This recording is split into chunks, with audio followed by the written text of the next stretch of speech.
Números capítulo 12. Diz assim a santa, perfeita palavra do Senhor. Falaram Miriam e Arão contra Moisés, por causa da mulher cuxita que tomara, pois tinha tomado a mulher cuxita. E disseram: porventura tem falado o Senhor somente por Moisés? Não tem falado também por nós? O Senhor o ouviu.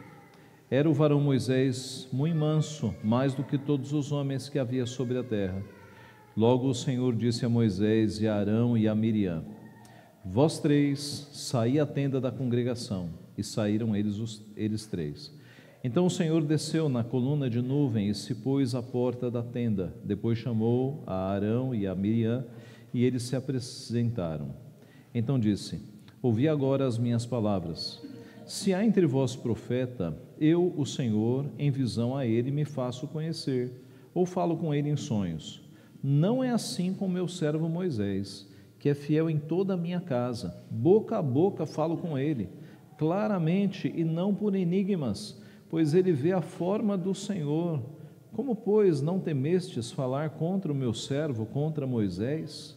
E a ira do Senhor contra eles se acendeu e retirou-se. A nuvem afastou-se de sobre a tenda, e eis que Miriam achou-se leprosa, branca como neve. E olhou Arão para Miriam, e eis que estava leprosa. Então disse Arão a Moisés: ai, Senhor meu, não ponha este rogo sobre nós este pecado, pois loucamente procedemos e pecamos. Ora, não seja ela como um aborto, que saindo do ventre de sua mãe tenha metade de sua carne já consumida. Moisés clamou ao Senhor, dizendo: ó Deus, rogo-te que a cures. Respondeu o Senhor a Moisés: se seu pai lhe cuspira no rosto, não seria envergonhada por 7 dias? Seja detida 7 dias fora do arraial e depois recolhida. Assim Miriam foi detida fora do arraial por 7 dias, e o povo não partiu enquanto Miriam não foi recolhida. Porém, depois o povo partiu de Azerote e acampou-se no deserto de Parã. O tema da mensagem de hoje é os pecados de Miriam, Arão e os nossos pecados. Vamos orar. Pai Santo, mais uma vez estamos diante da Tua Palavra e pedimos, Senhor, que nos abençoe, que nos dê o entendimento, que o Senhor mesmo, Pai, fale aos nossos corações. Pedimos que o Senhor, que conhece a nossa limitação, possa superar todos estes obstáculos pela iluminação do Teu Santo Espírito. O Senhor nos conhece, sabe exatamente o que devemos ouvir, e o Senhor pode aplicar, Pai, este ensino às nossas vidas nesta noite. É por isso que nós te pedimos humildemente, Pai, em nome de Jesus. Amém. Meus irmãos, a Bíblia apresenta de capa a capa um Deus que é santíssimo, um Deus que não tolera pecados, um Deus que é santo, santo, santo, santíssimo, um Deus que não tolera pecados. Nós vemos que no primeiro registro de pecado que nós temos, que foi o pecado de Adão e Eva, comendo do fruto proibido, Deus não tolerou, Deus os castigou, Deus os disciplinou. E dali em diante, nós vemos que Deus é um Deus santíssimo que castiga os pecados. Quando, por exemplo, no chamado de Isaías, na visão que Isaías teve, ele confessou ali ao Senhor que era um homem de lábios impuros, que vivia entre um povo de impuros lábios. Ele fez uma confissão ali, diante da santidade de Deus, os anjos dizendo: santo, santo, santo. Os anjos, que são seres santos também, mas confrontados com uma santidade ainda maior, uma santidade infinita e eterna, os anjos escondiam o rosto, escondiam os pés e clamavam: santo, santo, santo é o Senhor dos exércitos. Isaías ficou tão impactado com isso que ele confessou os seus pecados. Ai de mim, que sou um homem de lábios impuros, habito no meio de um povo de impuros lábios, e os meus olhos estão vendo o Senhor da glória. Então Deus ordenou que um anjo pegasse um tição, pegasse uma brasa do altar, tocasse na boca de Isaías e os pecados foram perdoados. Mais do que isso, muito mais do que isso, Deus mandou o seu próprio Filho para morrer numa cruz, para levar todos os nossos pecados. É um Deus que não tolera pecados. É um Deus que trata os nossos pecados em dois lugares e em dois lugares apenas, ou na cruz ou no inferno. Então os teus pecados são tratados ou na cruz do Calvário ou no inferno. Na cruz, para aqueles que reconhecem Cristo como Senhor e Salvador, os teus pecados estão na cruz. No inferno, para aqueles que desprezaram Jesus Cristo, para aqueles que desprezaram a Deus, os pecados destes serão tratados no inferno eternamente. Então, sem sombra de dúvida, a melhor opção é ter os pecados tratados na cruz do Calvário, em Cristo Jesus, Ele ali pagando as nossas dívidas. O fato é que nós temos muitas histórias na Bíblia que mostram esta cobrança de Deus, este tratamento de Deus contra o pecado, e é o caso aqui. Nós temos aqui no livro de Números, Miriam e Arão pecando contra Deus e, na sequência, Deus disciplinando. E, por padrão de Deus, a disciplina de Deus sempre vem misturada com misericórdia, porque vocês viram, ela ficou leprosa, Moisés intercedeu, e aí o castigo foi amenizado. Deus disse, então ela vai ficar apenas 7 dias fora do arraial, recebendo uma punição como se fosse uma punição de blasfêmia contra o pai, e terminados os 7 dias ela voltou. O texto dá a entender que ela não ficou leprosa para sempre, foi ali um castigo, Moisés intercedeu e Deus amenizou. Os castigos de Deus para com seus filhos são sempre misturados com misericórdia, sempre com misericórdia. No inferno não, no inferno é o cálice da ira sem mistura, sem mistura. Mas no tratamento para com os filhos, a misericórdia de Deus está até quando Deus nos castiga, um Deus misericordioso. Mas vamos então ao texto para nós percebermos quais foram esses pecados que suscitaram a ira de Deus. O texto fala que Deus se irou, acendeu-se a ira do Senhor. Quais foram esses pecados de Miriam e do seu irmão? Aliás, os 3 aqui são irmãos. Nós temos uma situação de pecados em família, não é? Os 3 irmãos são os personagens desse texto. E os 2 irmãos então agiram contra Deus em primeiro lugar e contra Moisés. Mas quais foram esses pecados? É possível nós dividirmos eles em 3 pecados. O primeiro deles foi de discriminação. Veja o primeiro versículo. Falaram Miriam e Arão contra Moisés por causa da mulher cuxita que tomara, pois tinha tomado a mulher cuxita. Cuxita era alguém que havia nascido em Cuxi, que ficava no continente africano, ficava no sul do continente africano. Algumas vezes na Bíblia a palavra Cuxi é traduzida por Etiópia. Então estamos falando aqui de uma mulher africana, muito provavelmente uma mulher negra. A opinião dos estudiosos, todos vai nessa direção. Por causa da região, era uma mulher negra. E nós temos aqui um pecado de discriminação racial. E isso pode explicar o porquê da rejeição da parte de Miriam e de Arão. Eles não queriam que Moisés estivesse casado com uma mulher negra. Nós temos uma discriminação racial aqui, meus irmãos, na palavra. E Deus abomina isso.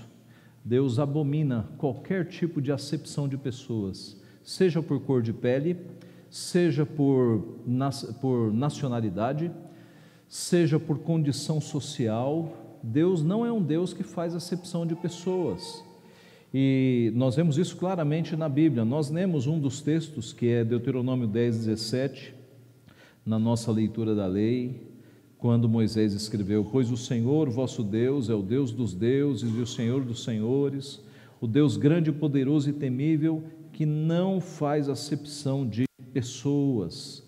Mais à frente, em Deuteronômio 16, 19, não torcerás a justiça, não farás acepção de pessoas. No Novo Testamento, Romanos 2,11, porque para com Deus não há acepção de pessoas. Efésios 6,9, e vós, senhores, de igual modo procedei para com eles, deixando as ameaças, sabendo que o Senhor, tanto deles como vós, está nos céus, e que para com Ele, para com Deus, não há acepção de pessoas.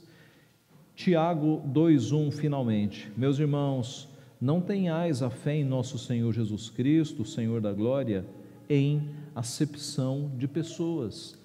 Então, se tem algo que o nosso Deus não suporta, é que nós discriminemos pessoas, é que nós façamos acepção de pessoas. Dentro desse tema, você se lembra que em Atos 8, Filipe explicou o texto bíblico e batizou um etíope, um homem que também era negro, um etíope eunuco. Em Atos 13, versículo 1, nós temos o registro da igreja de Antioquia, profetas e mestres em Antioquia, e nós lemos lá: havia na igreja de Antioquia profetas e mestres, Barnabé, Simão por sobrenome Níger, Lúcio de Cirene, Manaém, Colasso de Herodes, o tetrarca, e Saulo. Os estudiosos mostram que essa palavra Níger é negro. Então, este Simeão muito provavelmente era de uma região da África e era um negro. Observe então que nós cristãos não podemos fazer qualquer tipo de discriminação, de acepção de pessoas. Deus não olha para a cor da nossa pele, Deus não olha para a nossa condição social. Nós somos tratados por Deus, nós que estamos em Cristo, como filhos, sem nenhuma acepção de pessoa. Isso me lembra uma história, meus irmãos, que eu li recentemente num livro de um missionário no continente africano, na região do Congo. E ele conta que ali um garoto de nome Mutombo Davi, ainda menino, ele foi estudar na base missionária. Era costume dos pais, num país sem recursos, sem estudo, deixar que os seus meninos fossem estudar com os missionários americanos, não é? Com muita cultura. E esse Mutombo Davi foi estudar lá no centro missionário e ele foi ensinado nas matérias curriculares e, é claro, evangelizado, e Deus o converteu, e ele cresceu e se tornou um pregador entre o pessoal do Congo, e ele se tornou um grande pregador. Mas no auge do seu ministério, uma mancha vermelha apareceu na sua mão, e essa mancha vermelha começou a crescer, e ele foi no médico, e o médico disse: isso é lepra, você vai ter que ser isolado imediatamente. Estamos aqui em 1940, numa época em que a lepra ainda não havia sido detida. Então ele ficou desesperado, porque ele tinha mulher e crianças, quem ia cuidar da sua família? E ele foi se isolar na mata, e ele passou 7 dias orando e jejuando, e quando ele voltou, adivinhe, não havia mais mancha. Ele voltou ao médico e o médico disse: você está curado, Deus te curou, Deus te curou. E foi uma alegria, foi uma festa. Passados uns tempos, um garoto que havia crescido com ele lá no centro de missões, Mutombo Elias, teve a mesma mancha, uma mancha igual. E sabendo da história de Mutombo Davi, ele foi para a mata se isolar e passou uma semana na mata, orando e jejuando. Quando ele voltou, passou pelo médico e o médico disse: Elias, não saiu, você continua com lepra e você tem que ser isolado imediatamente, porque ela é altamente contagiosa. E ele ficou muito aflito: quem é que vai cuidar da minha esposa, dos meus filhos? E os missionários disseram: Elias, não se preocupe, Deus vai cuidar, nós vamos cuidar. A esposa, por sua vez, disse: eu vou te seguir aonde quer que você for, eu vou com você para o campo dos leprosos. Havia um local em que os leprosos ficavam lá isolados. E ela disse: se eu ou minhas crianças tiverem que pegar lepra, nós vamos pegar, mas nós não vamos te deixar sozinhos.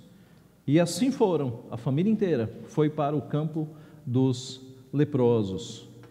E o que aconteceu ali, meus irmãos? Por 15 anos, Elias viveu entre os mortos-vivos, como era chamado o campo dos leprosos. E aquele local era conhecido como um lugar de bebida, de alcoolismo, de brigas, de assassinatos, de imoralidade. Era um verdadeiro caos aquilo ali. E quando Elias foi para lá e começou a pregar o evangelho, as pessoas começaram a se converter. E ali, naquele campo de leprosos, surgiu uma igreja com os convertidos. E a igreja foi crescendo, crescendo, crescendo, e em 15 anos tornou-se a igreja maior da região, a igreja maior do presbitério, só com leprosos, tamanhas as conversões. E depois de 15 anos, como costumava fazer, lá estava o pastor na reunião do presbitério. Anualmente ele ia para a reunião do presbitério e ficava isolado, vestido com roupas de leprosos, isolado, porque era altamente contagioso. Mas depois de 15 anos, ele apareceu na reunião do presbitério e chegou perto das pessoas e disse: eu tenho uma declaração a fazer. Há 15 anos eu oro por cura e Deus me curou, eu estou curado da lepra. A esposa e os filhos nunca foram contaminados, Deus os preservou e ele foi curado da lepra. Foi uma alegria entre os pastores. E estava lá o Mutombo Davi. E ele se levantou e disse: meu irmão, Deus te curou, que bênção, pois nós estamos nesta reunião fazendo a distribuição de campo, vendo quais pastores vão para quais igrejas, e eu ofereço a minha igreja para que agora, você que está saindo do leprosário, você assuma a minha igreja. E assim, mais outros pastores se levantaram, oferecendo as suas igrejas, e aí Elias respondeu, e agora eu vou ler: vocês não entendem? Foi necessário que Deus permitisse uma situação muito difícil na minha vida há 15 anos, para que eu aceitasse a tarefa e o servisse vivendo no acampamento dos leprosos. Sem marcas de lepra, eu nunca teria obedecido. Através dos anos Ele me tem abençoado, Ele tem preservado minha esposa e meus filhos saudáveis, Ele edificou a sua igreja ali, Ele tem respondido muitas orações, Ele tem me dado plenitude de alegria e eu estou agradecido. Agora vocês dizem com boas intenções: pegue e escolha qualquer igreja do presbitério, tudo o que temos é seu. Irmãos, é Deus quem distribui os campos, a igreja lhe pertence. Quem vai ficar no meu lugar naquele acampamento? Algum de vocês se tornaria pastor do rebanho do qual eu sirvo? Vou continuar lá, onde Deus me colocou, até que Ele me designe para servir em outro campo. Estou grato pela consideração de vocês e por seu amor generoso, mas vou permanecer onde Deus me colocou. E assim a igreja seguiu, a igreja dos leprosos. Meus irmãos, nosso Deus não faz acepção de pessoas, nosso Deus salva pessoas em quaisquer situações, em quaisquer condições, e nós devemos imitá-lo. Nós não podemos fazer discriminação, acepção de pessoas. Esse é o primeiro pecado de Miriam e de Arão. E Deus, Ele não é assim. Deus usa todos os seus filhos de maneira igual. São instrumentos nas suas mãos. O segundo pecado que nós temos aqui, o primeiro foi então discriminação, o segundo é inveja. Veja o verso 2. E disseram: porventura tem falado o Senhor somente por Moisés? Não tem falado também por nós? O Senhor o ouviu. Note, Miriam e Arão estão aqui com inveja de Moisés, dizendo: Senhor, o Senhor também não fala conosco de vez em quando? E Deus vai puni-los. E observe que, embora Miriam e Arão estivessem juntos, Arão não foi punido, foi repreendido, mas a punição grande foi para Miriam, o que nos dá a pista de que os maiores pecados estavam no coração de Miriam. Era ela que estava ali com uma alta inveja, com uma alta oposição à mulher cuxita, né? Porque foi ela quem foi castigada mais duramente. Mas nós temos aqui um pecado de inveja. Os irmãos estão com inveja de Moisés. Por que Moisés é tão usado e nós não somos? Observe, meus irmãos, que até dentro de uma família, família de sangue, até dentro de uma família, família da fé, pecados graves podem acontecer. E aqui o pecado é o da inveja. A inveja é possivelmente o pecado mais vergonhoso que exista, mais escondido, menos publicado. Ninguém admite que teve inveja. É altamente vergonhoso dizer que teve inveja, não é? Altamente vergonhoso. Porque a inveja não é apenas o querer algo de alguém. A inveja geralmente é a tristeza pelo sucesso de alguém.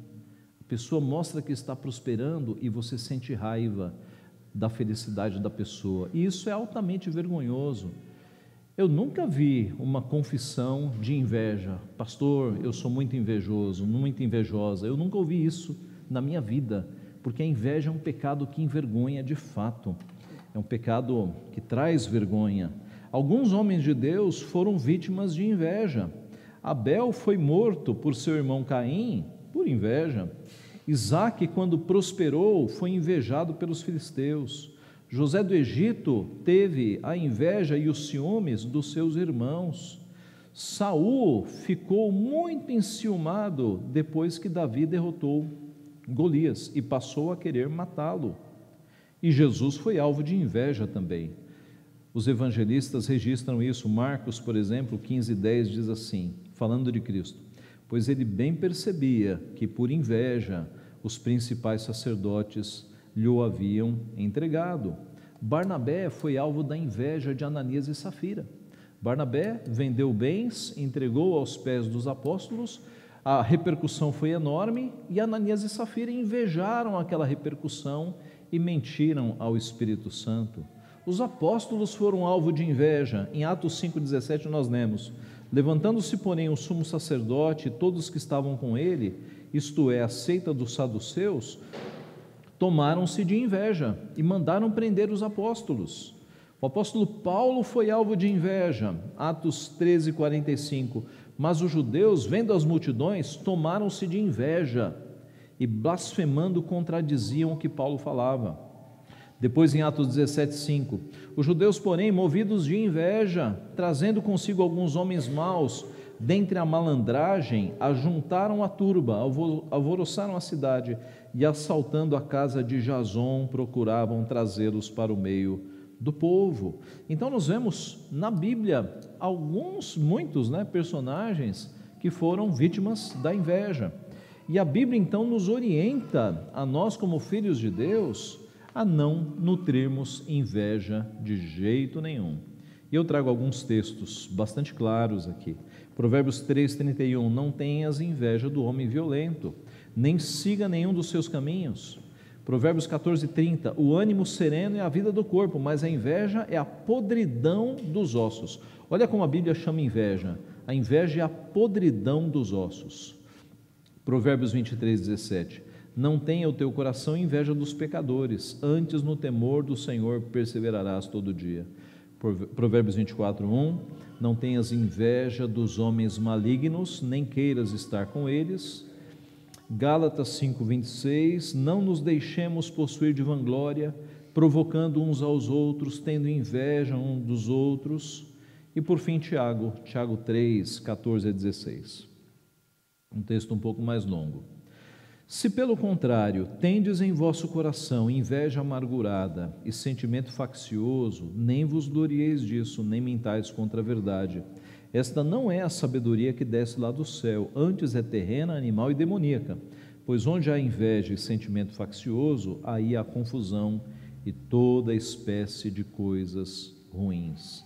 Então, meus irmãos, o pecado aqui de Miriam e Arão foi o pecado de inveja, e Deus os castigou por causa disso.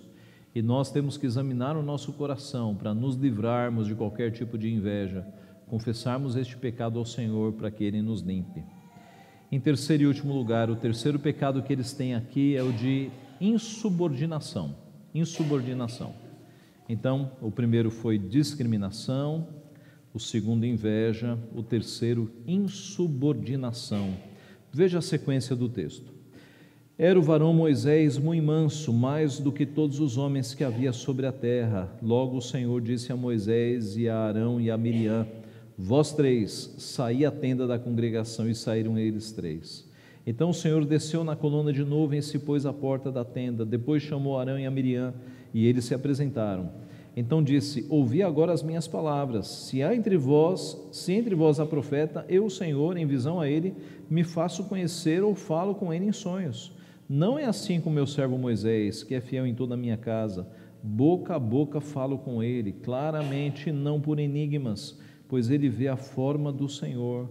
Como, pois, não temestes falar contra meu servo, contra Moisés? Nós temos aqui o seguinte, meus irmãos. Primeiro, não há registro nessa história de Moisés se defendendo. Os dois irmãos estavam contra ele ali, mais Miriam, mas você não encontra Moisés defendendo-se. E faz sentido quando a menção a Moisés Moisés era muito manso, mais do que todos os homens que havia sobre a terra. O que é mansidão? Há uma definição que eu gosto, que é força sob controle. Força sob controle.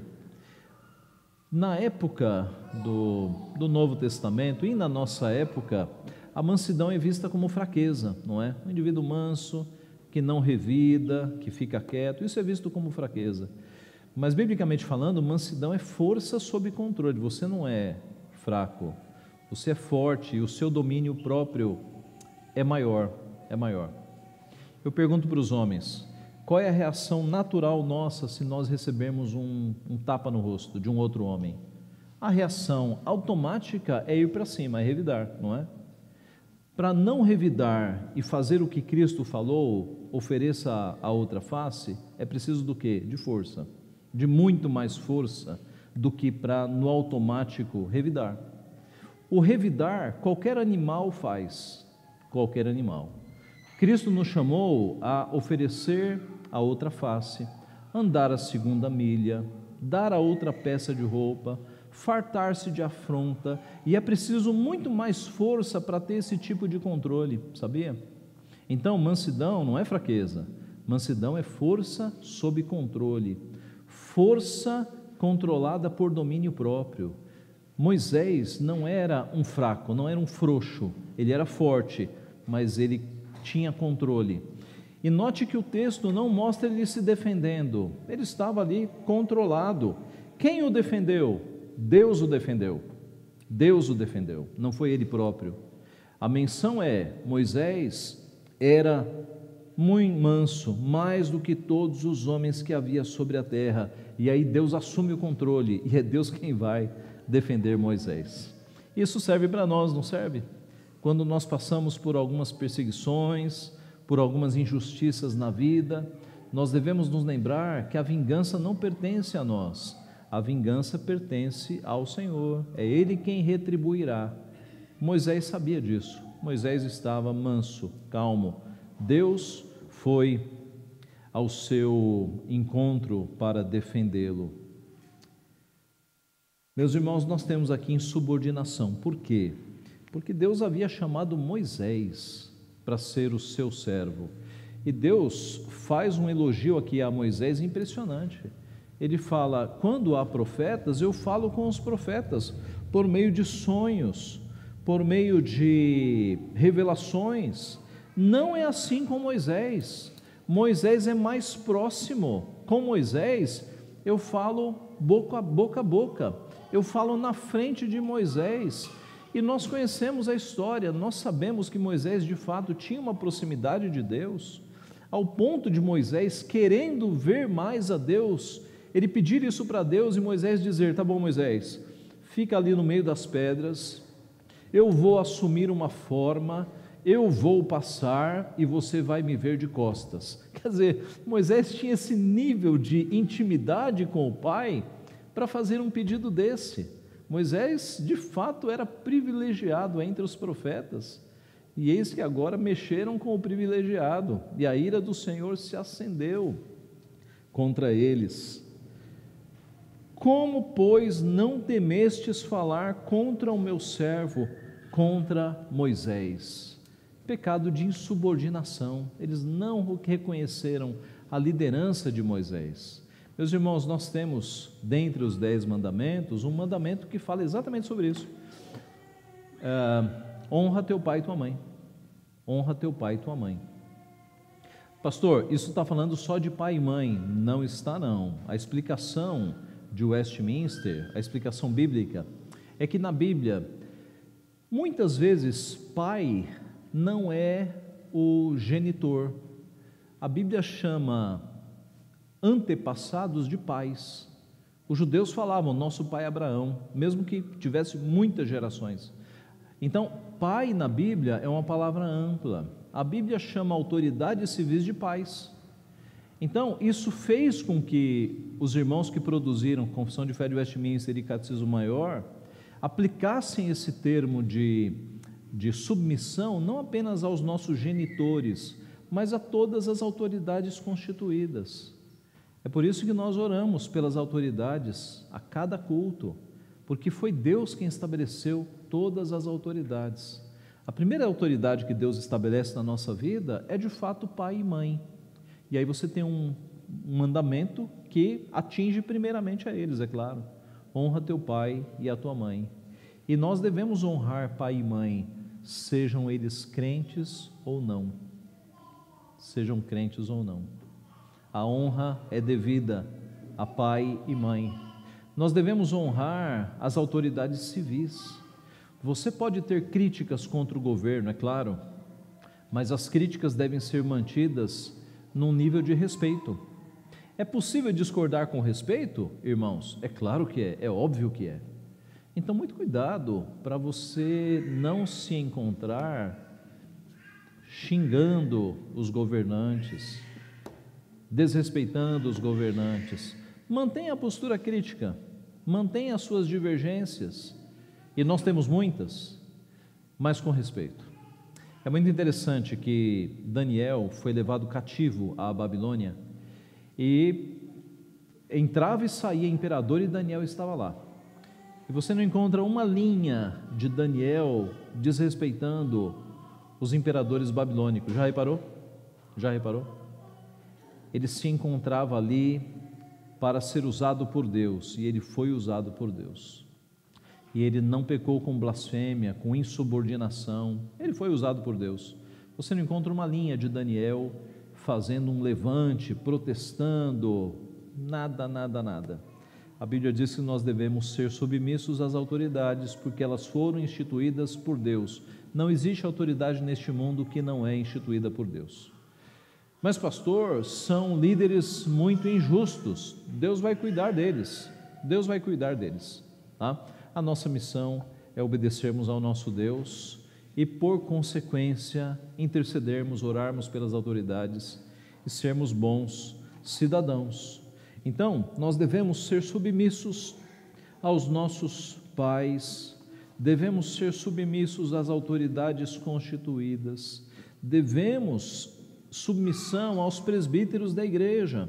Hebreus 13:17, obedecei a vossos guias e sede submissos para com eles, pois velam por suas almas. Os presbíteros, que são a autoridade de Deus sobre a tua vida espiritual. Enquanto os presbíteros de uma igreja estão na palavra, os irmãos devem submissão, obedecer aquilo que está na palavra. As autoridades vêm de Deus e nós devemos então respeitá-las. A rebeldia é descrita na palavra como um pecado semelhante à feitiçaria. 1 Samuel 15:23, porque a rebelião é como o pecado da feitiçaria, e a obstinação é como a idolatria. Duas perguntas do nosso Catecismo Maior falam sobre isso então. A primeira, qual é a honra em que os inferiores devem aos superiores?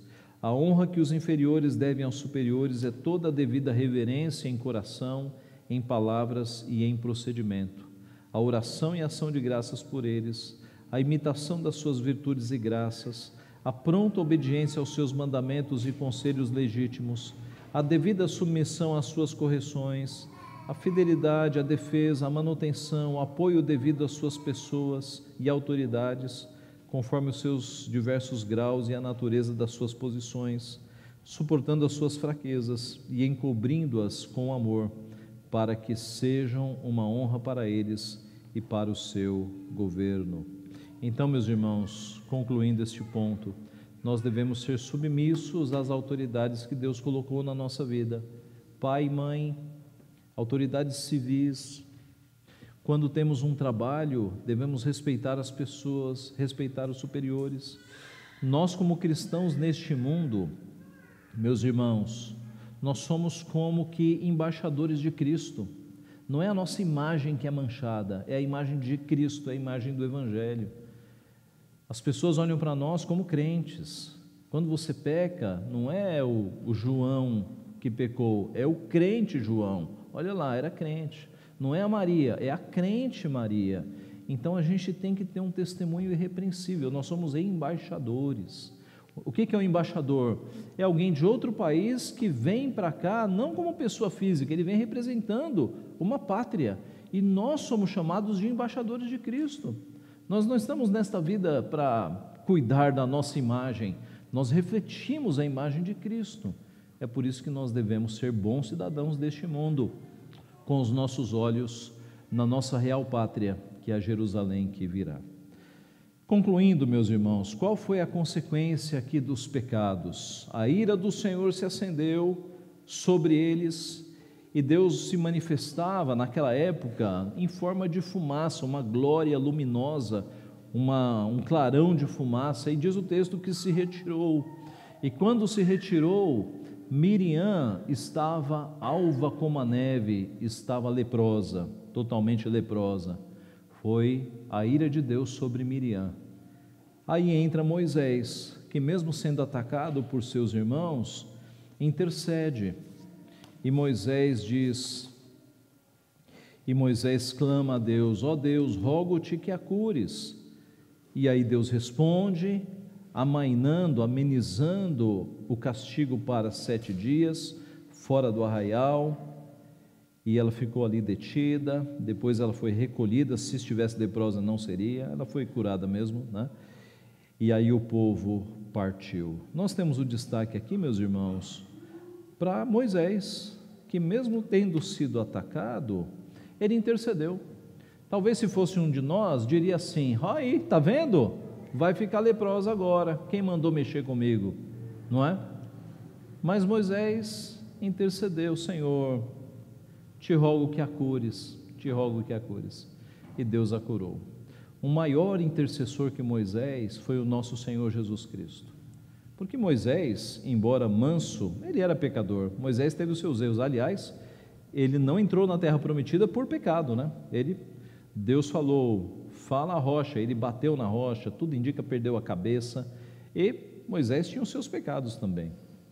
Mas nós temos um intercessor que é totalmente santo, totalmente bondoso, amoroso, que é o nosso Senhor Jesus Cristo, que sem culpa nenhuma, sem obrigação nenhuma, ele voluntariou-se para morrer no nosso lugar, na cruz do Calvário, voluntariamente, não precisava, mas para nos salvar, ele subiu na cruz no nosso lugar, ele morreu, foi torturado ali e morreu para nos salvar.